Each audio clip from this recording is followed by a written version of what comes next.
Assalamualaikum warahmatullahi wabarakatuh. Bagaimana kabarnya hari ini? Alhamdulillah, semoga kita dalam keadaan sehat walafiat. Ya, perkenalkan saya Bu Nawang. Saya di sini sebagai Kaprokli jurusan keperawatan. Pada hari ini saya akan memberikan materi tentang narkoba dan pornografi atau porno aksi. Silahkan menyimak materi saya. Yang pertama yaitu materi tentang narkoba.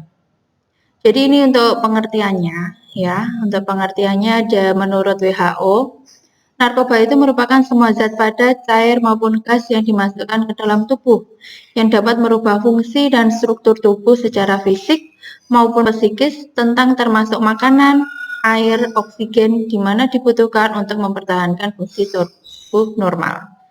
Ini menurut WHO. Jadi pengertiannya tentang narkoba. Untuk istilahnya, narkoba itu sendiri yang pertama adalah ada narkotika, kemudian psikotropika, dan bahan atau zat adiktif. Sedangkan yang kedua yaitu adalah nafsa. Nafsa itu terdiri dari narkotika, psikotropika, dan zat adiktif. Ini adalah pengertian dari narkotika. Narkotika adalah zat atau obat yang berasal dari tanaman atau sintetis maupun semi-sintetis yang dapat menurunkan kesadaran, hilangnya rasa, mengurangi sampai menghilangkan rasa nyeri, dan dapat menimbulkan ketergantungan. Jadi, biasanya orang yang mengonsumsi narkotika, dia akan terjadinya penurunan kesadaran. Yang kedua yaitu psikotropika. Itu adalah obat alamiah atau sintetis bukan narkotika yang berkhasiat sebagai psikoaktif melalui pengaruh selektif pada susunan saraf pusat yang menyebabkan perubahan khas pada aktivitas mental dan perilaku. Biasanya kalau sudah seseorang itu konsumsi yang namanya dengan psikotropika, dia adanya gangguan perilakunya. Jadi perilakunya sudah tidak sewajarnya. Terus selanjutnya adalah adanya zat adiktif. Jadi bahan lain bukan narkotika atau psikotropika yang menggunakan dapat menimbulkan ketergantungan baik psikologisnya atau fisiknya. Contohnya adalah alkohol, rokok, dan kafein. Ini. Jadi seseorang itu jika dia mengonsumsi yang namanya alkohol ya, jadi dia akan adanya ketergantungan atau perubahan fisik maupun psikologisnya. Sedangkan ini adalah menurut sejarahnya. Yang pertama ada namanya Hippocrates. Jadi dan zaman Romawi telah menggunakan opium sebagai obat. Diduga abad ke-15 telah digunakan oleh suku Indian dan upacara ritual. Abad ke-17, ganja diperkenalkan oleh Belanda. Tahun 1960, ganja ditanam di Jawa dan di Sumatera. Sedangkan tahun 1909, Amerika melarang penggunaan opium atau candu. Tahun 1960, heroin, morfin, barbiturat, amfetamin, kokain telah ditemui di Jakarta dan Bali. Sedangkan tahun 1970 itu ditemui morfin yang disuntikkan mulai adanya pengobatan terhadap pengguna. Sedangkan tahun 1990 mulai adanya golongan amfetamin muncul secara besar-besaran, contohnya adalah ekstasi dan sampai sekarang. Ya, jadi ekstasi itu adalah munculnya mulai tahun 1990. Sedangkan ini penggunaan jarum suntik HIV atau AIDS di dunia. Jadi diperkirakan terdapat 13,2 juta pengguna jarum suntik di dunia. Jadi jumlahnya banyak. Penggunaan jarum suntik ini sudah dilaporkan di 134 negara. Di 114 diantaranya melaporkan adanya HIV di kalangan pengguna narkoba suntiknya. Kemudian epidemi di kalangan pengguna narkoba suntik menunjukkan adanya keragaman pada berbagai tingkat regional maupun tingkat negara. Epidemi di kalangan pengguna narkoba suntik menyumbang banyaknya pada epidemi di Asia. Jadi jika narkoba itu ada yang penggunaannya dengan jarum suntik, itu adalah salah satunya efeknya bisa ke HIV. Karena apa? HIV itu salah satunya penularannya dengan melalui jarum suntik. Jadi kalau narkoba itu kan kita pemakaiannya bergantian, kadang dipakai sama si A, si B lah. Kemudian kita pakai, lah jarum itu kan habis dipakai sama si A. Sedangkan A dia terkena HIV. Kemudian kita pakai, ya sudah berarti kita tertular penyakit HIV. Ini penggunaan narkoba dengan jarum suntik. Menggunakan satu jarum untuk beberapa orang bergantian. Ya, ini adalah penggunaan narkoba dengan jarum suntik. Jadi namanya jarum suntik dia menggunakannya bergantian. Dia hanya pakai jarum suntik satu, kemudian dipakai oleh beberapa orang. Umumnya setelah 2-4 tahun menggunakan narkoba lain. Narkoba yang sering digunakan adalah heroin dan sabu, dan adanya sedikit kokain. Jadi apa sih tujuan seseorang itu menggunakan narkoba? Untuk tujuannya, mereka mencari hal-hal yang menyenangkan, merubah perasaan atau mood suasana hati bagi orang tersebut. Jadi tadi kan di awal sudah dijelaskan sama Bu Nawang, kalau yang namanya narkoba itu adalah mempengaruhi dari dia psikologisnya, tingkah lakunya, dan kesadarannya. Jadi orang itu kalau menggunakan narkoba, pasti dia akan sudah merasa senang. Moodnya sudah sesuai dengan suasana hati, gembira. Biasanya orang seperti itu adalah dia yang memiliki masalah. Masalah, dia sudah sedih, kemudian dia menggunakan narkoba. Nah, dari narkoba itu sendiri sudah bisa merubah suasana hatinya. Dia bisa senang, gembira, dan tidak menghiraukan orang lain karena adanya penurunan kesadaran juga. Ini, bagaimana sih narkoba mempengaruhi seseorang? Tergantung dari dosis atau banyaknya jumlah obat. Semakin dia dosisnya semakin tinggi dalam penggunaan narkoba, otomatis dia akan mengalami ketergantungan yang lebih parah. Kemudian frekuensi penggunaannya, seberapa seringnya, konsentrasi obat atau kandungannya, dan suasana hati atau mood ketika menggunakannya. Seseorang jika dia sudah merasa moodnya tidak enak, sedang ada masalah, kemudian dia konsumsi narkoba satu kali, dia akan merasa senang. Nah, dari situ dia akan juga mengalami ketergantungan. Besoknya dia akan nyoba lagi, dosisnya sama, kemudian besoknya lagi dosis sama, selanjutnya dosisnya dinaikkan lah. Dari situ akan terjadi namanya ketergantungan dari narkoba atau istilahnya ada kecanduan narkoba. Ini cara narkoba digunakan. Yang pertama dimakan, dihisap, dihirup melalui hidung, disedot melalui hidung, kemudian ditempel ke kulit, disuntikkan melalui dubur dan lain-lain. Ya. Ini apa sih yang dimaksud dengan obat terlarang atau ilegal? Ya, kalian juga harus tahu di mana dilarang secara hukum, misal heroin, ekstasi itu adalah juga ilegal. Dilarang dalam lingkungan tertentu, contohnya alkohol hanya untuk orang dewasa. Tapi di sini juga alkohol itu pun juga ada persenannya, ya.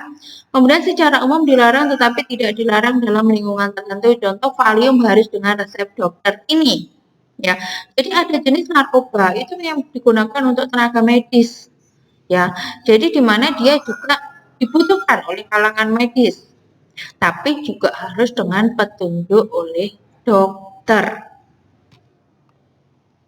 Kemudian efek dari stimulan menjadi sulit tidur, menurunkan nafsu makan, dada berdebar, banyak bicara, meningkatkan kesiagaan, gelisah, cepat marah, dan agresif. Ini adalah efeknya. Pasti kalian juga pernah menjumpai teman kalian satu atau dua orang yang kalian juga tahu dia adalah mengkonsumsi narkoba. Pasti efeknya adalah seperti ini. Nah, kemudian ada depresan atau menekan atau menurunkan kegiatan susunan saraf pusat, memperlambat proses mental sehingga menjadi rileks. Contohnya adalah alkohol.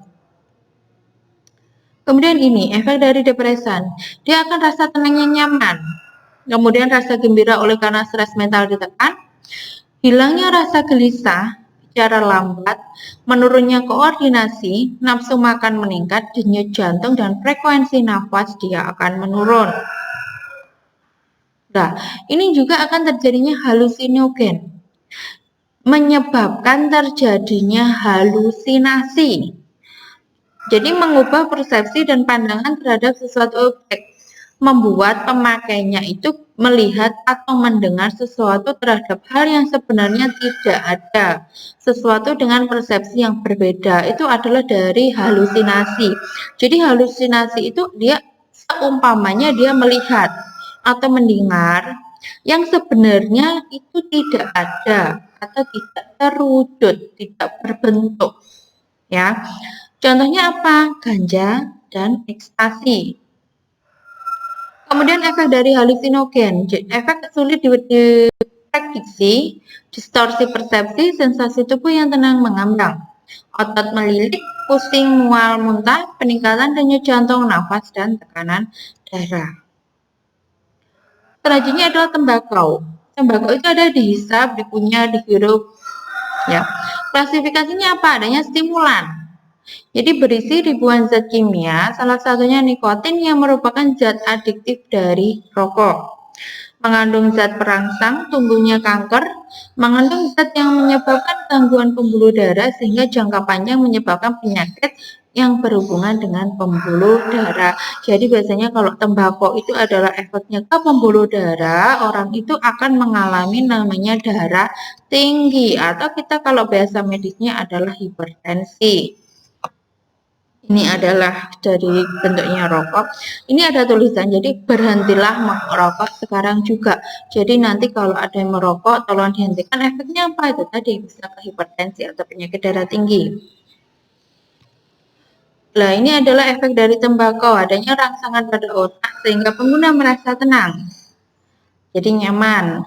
Kemudian menurunkan nafsu makan, saraf serasa di lidah, saraf penciuman, kelumpuhan, peningkatan asam lambung, pengurangan produksi urin di ginjal. Kalau ini efek jangka panjangnya, ada gangguan saluran nafas dari atas ke bawah, kanker, penyakit yang berhubungan dengan stroke, jantung koroner, dan penurunan jumlah sperma. Ini kalau yang ini alkohol. Jadi caranya adalah dengan diminum. Klasifikasinya gimana? Adanya dia depresan. Telah digunakan sejak zaman Mesir kuno, dibuat dari proses fermentasi. Efeknya apa dari alkohol itu? Senang, santai, hilang rasa malu, hilang keseimbangan, pusing, muntah, mabuk, bicara tidak jelas, dan menurunnya frekuensi nafas. Kalau ini efek jangka panjangnya alkohol, adanya ketergantungan, gangguan sistem pencernaan, yaitu adanya mah, pola makan terganggu, gangguan hati, adanya sirosis hati, kanker, dan pelemakan hati, kerusakan otak, adanya dia halusinasi itu tadi, ingatan menurun, gangguan saraf, adanya tremor, tremor itu kalau biasanya orang mengatakan itu dengan dia ndredeg, ya. Kemudian gangguan organ tubuh seperti ada di pankreas, jantung, paru, dan seksual. Kalau ini adalah ganja atau istilahnya marijuana. Ganja itu bagaimana sih pemakaiannya? Pertama adalah dihisap, dimakan, dan diminum. Termasuk depresan, adanya mengklasifikasi golongan kanabinoid. Nih, tanaman yang telah dibudidayakan sejak zaman dahulu dipakai pada upacara ritual pada era kaum Indian. Ini adalah bentuk dari ganja. Ya. Efeknya apa dari ganja itu sendiri? Santai, percaya diri, nafsu makan bertambah, adanya halusinasi itu tadi, cemas, panik, adanya curiga. Jangka panjangnya adanya ketergantungan, penurunan sistem kekebalan dan gangguan pernafasan, masalah sosial, ekonomi, dan hukum. Jelas, kalau yang namanya kita menggunakan ganja, pasti ada keterlibatannya dengan hukum. Kemudian heroin. Klasifikasinya gimana? Dia depresan, caranya dengan dihisap dan disuntikkan. Heroin itu bisa dipakai untuk menghilangkan rasa sakit. Efeknya senang, euforia atau berlebihan, hilang rasa sakit, mual, muntah, pusing, menurunkan frekuensi nafas. Ini adalah contohnya dari heroin. Gambarnya seperti ini. Efek jangka panjangnya gimana? Adanya ketergantungan, sembelit, menstruasi tidak teratur, menurunnya gairah seksual, mandul, kurang gizi, menyebabkan gejala putus obat. Jadi dia akan gelisah, kram perut, dan adanya muntah. Terus kemudian kokain. Klasifikasinya gimana? Dengan adanya stimulan. Caranya dengan dihirup, disuntik, dihisap. Asal dari tanaman kokain di Amerika Latin, dibeli dalam bentuk serbuk dan atau kristal. Efeknya senang, banyak bicara, nafsu makan menurun, tahan akan keletihan, peningkatan denyut jantung. Efek jangka panjangnya yaitu cemas, halusinasi, psikosis, paranoid. Kemudian ada inhalan atau solven. Klasifikasinya dengan depresan, caranya dia dengan dihirup. Jadi sering dipakai pada anak jalanan, pasti kalian juga pernah menjumpai. Jadi penggunaannya dengan dihirup. Pembagiannya sering adanya keracunan. Lah ini ada pada lem, tinta spidol, cat kuku, minyak korek api, cairan pembersih rumah tangga. Efeknya bagaimana? Dia akan gembira, ngantuk, menjadi lebih percaya diri, sakit kepala, pusing, diare, perih di hidung, mulut, gelisah. Efek jangka panjangnya dia gemetar, kelelahan, kerusakan otak, depresi, dan kejang. Ini berbagai istilah seputar narkoba. Bisa kalian baca ya, di adanya sakau. Pasti sudah sering kalian dengar ya, sakau. Terus kemudian selanjutnya kita bahasnya tentang pornografi atau porno aksi. Jadi definisi porno itu sendiri apa? Pornografi itu adalah gambar perilaku yang lebih banyak menonjolkan tubuh dan alat kelamin yang sifatnya jorok, vulgar, serono, dan membuat orang melihatnya terangsang secara seksual. Itu adalah pengertian dari pornografi. Kalau porno aksi bagaimana? Suatu penggambaran penonjolan bagian tubuh yang dominan memberikan rangsangan seksual. Ini. Pornografi dan porno aksi itu adalah perilaku menyimpang yang mempertontonkan kegiatan yang membangkitkan gairah seksual secara sadar dan sengaja kepada publik secara umum. Jadi pesannya Bu Nawang ya, daripada kita adanya nanti tindakan pornografi dan porno aksi, kalian dalam berpakaian khususnya dalam menggunakan seragam sekolah ya, tolong jangan yang terlalu ketat. Karena apa? Itu tadi kita bisa larinya itu ke pornografi dan porno aksi. Nah, berikut adalah video bisa kalian lihat tentang narkoba.